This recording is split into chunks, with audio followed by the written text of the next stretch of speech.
Hello everyone, আমি Diksha Ghosh, first year MBBS student at Jhargram government medical college.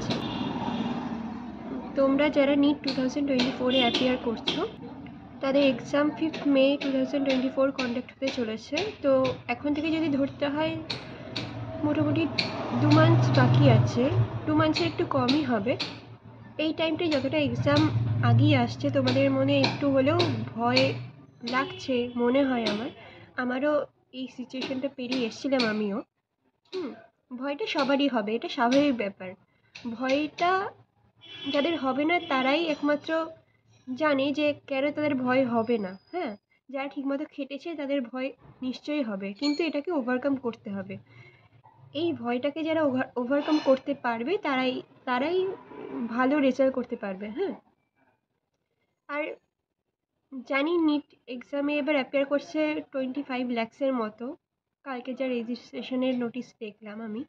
হ্যাঁ, এ সত্ত্বেও যারা সিলেক্ট হবে না তারা জানে যে তারা কেন সিলেক্ট হবে, আর বাকিরা কেন সিলেক্ট হবে না। কারণ তোমরা যারা প্রিপারেশন নিয়েছো গত 1 বছর তারা জানে যে প্রতিটা রাত কীভাবে তারা খেটেছিল। প্রতিটা রাতে বায়োলজি প্রিপারেশন, তাদের মক টেস্ট সলভ করা, তাদের এক্সাম কোশ্চেন সলভ করা, কোশ্চেন প্র্যাকটিস, তারা কতটা স্যাক্রিফাইস করেছে, তাদের প্রত্যেকটা মুহূর্তকে তারা কীভাবে কাজে লাগিয়েছে তারা জানে। তাই জন্য তারা জানে যে তারা কেন সিলেক্ট হবে, তাদের সিলেক্ট হতেই হবে।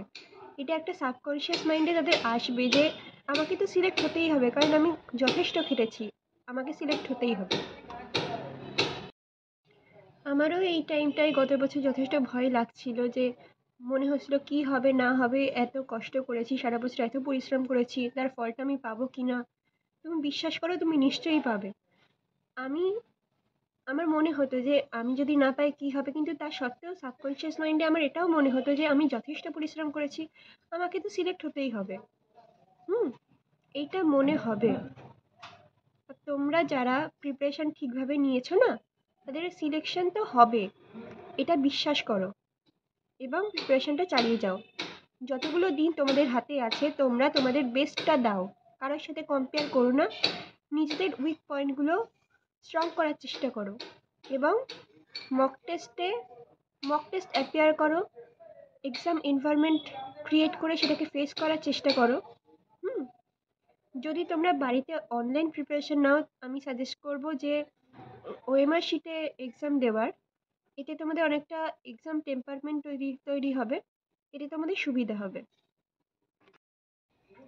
এই টাইমটা তোমার যতটা সম্ভব হয় মক টেস্ট অ্যাটেম্প করার চেষ্টা করো। মক টেস্টের নাম্বার যদি কমও আসে, সেই উইক পয়েন্টগুলো দেখো কোথায় ভুল হচ্ছে, সেগুলোকে স্ট্রং করো এবং প্রিপারেশনটা কন্টিনিউ করো। লাস্ট তোমাদের হাতে যতটুকু টাইম আছে সেটাকে কাজে লাগাও। এই টাইমে ভয় পেয়ে যদি তোমরা পড়াশোনা বন্ধ করে দাও না, যারা পড়াশোনাটা চালিয়ে যাবে তারা কিন্তু এক্সামে ভালো রেজাল্ট করতে পারবে। আর এই টাইমে অনেকেই আছে, আমি দেখেছি, ভয় পেয়ে যায়, দিয়ে আর প্রিপারেশনটা কন্টিনিউ করে না, ভাবে যে আমি পারবো না, কী হবে না হবে, আর আমি পারছি না। কিন্তু তোমাদের এটা ভাবতে হবে, তুমি যদি ভাবো যে তোমার মনে আসবে এটা যে তুমি পারছো না, হয়তো তোমার যথেষ্ট ভয় লাগছে, কিন্তু এই টাইমটা তোমাকে কন্টিনিউশনটা রাখতে হবে, জাস্ট কন্টিনিউশনটা রাখতে হবে। তোমরা যেভাবে পড়ে এসছো সেটাই কন্টিনিউ করো এবং তোমাদের প্রিপারেশন লাস্ট অবধি চালিয়ে নিয়ে যাও, দেখবে তোমরা ফল নিশ্চয়ই পেয়ে যাবে। এই টাইমটা খাওয়া দাওয়া, ঘুম, এগুলোর দিকে একটু নজর রাখার চেষ্টা করো।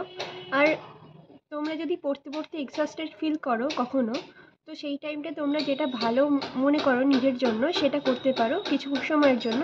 এতে তোমাদের মাইন্ডটা রিফ্রেশ হবে, তোমাদের এফিসিয়েন্সি বাড়বে, এটা করতে পারো। কম্পিটিশন বাড়ছে জানি, প্রতি বছর এটা আরও বাড়বে, কিন্তু তা সত্ত্বেও তোমাদের নিজের দিক থেকে নিজেকে ঠিক রাখতে হবে। তোমাদের প্রিপারেশন নিয়ে অনেস্টি ছিল কি না তোমরা জানো। হ্যাঁ, তোমরা ভালোভাবে পড়েছো কি না তোমরা জানো। এই তোমাদের প্রিপারেশনের উপর ভরসা রাখতে হবে, যে বিশ্বাস রাখতে হবে যে তুমি পারবে, নিশ্চয়ই পারবে। All the best for your NEET 2024 examination. Preparation চালিয়ে যাও। আর তোমাদের যদি কোনো কোয়ারি থেকে থাকে নিজের কমেন্ট সেকশনে জানাতে পারো, আমি রিপ্লাই দেওয়ার চেষ্টা করব। Good bye.